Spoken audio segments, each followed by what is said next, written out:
lainnya, pemirsa, alat pengukur indeks standar pencemaran udara di Kota Palembang tidak berfungsi dan membuat masyarakat kesulitan untuk mengetahui kualitas udara di Kota Palembang.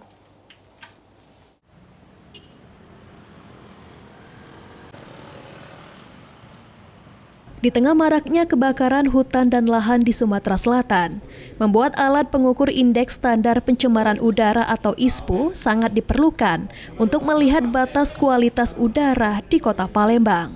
Namun dari pantauan PAL TV, alat pengukur ISPU yang terpasang di Jalan Radial, Simpang 5 DPRD Provinsi Sumatera Selatan dalam kondisi tidak berfungsi, sehingga masyarakat tidak dapat melihat langsung pantauan kualitas udara di Kota Palembang.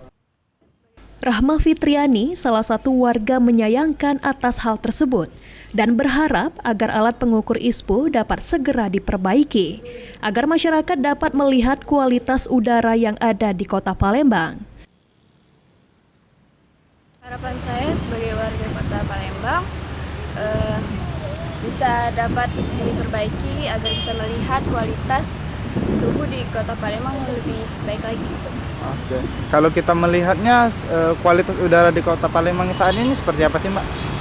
Iya, sudah dapat dilihat banyak sekali kebakaran hutan yang dapat membuat polusi udara.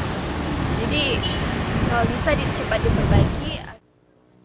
Harapan juga disampaikan Fitri Rahmawati agar alat pengukur ISPU di Jalan Radial dapat segera diperbaiki, sehingga masyarakat dapat melihat langsung kualitas udara di Kota Palembang.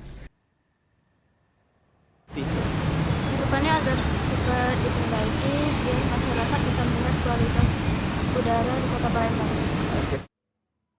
Akibat alat pengukur ISPU Kota Palembang tidak berfungsi, membuat grafik ISPU Kota Palembang tidak muncul pada situs web ISPU milik Kementerian Lingkungan Hidup. Eki Saputra, PAL TV.